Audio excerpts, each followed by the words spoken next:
This brake assembly chassis structure, along with over 350 other components, was designed entirely by artificial intelligence, adding material only where it was required, according to topological optimization design software. Due to the uniqueness of these components, tooling and machining of such features would not only be a daunting task, but also economically unfeasible.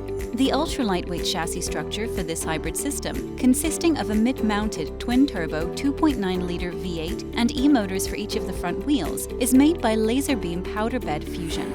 A multi-material concept is utilized, ensuring components with specific loading conditions meet their requirements.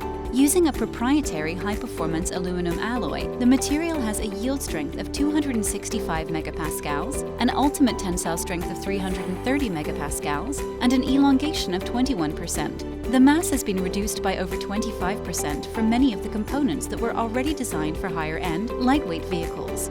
Full vehicle validation was completed and the component passed accelerated durability and proven ground abuse, dynamic stiffness, noise vibration hardness, as well as various federal motor vehicle safety standards. These ultralight components are designed to have a lower carbon footprint throughout its life cycle compared with those manufactured using conventional techniques.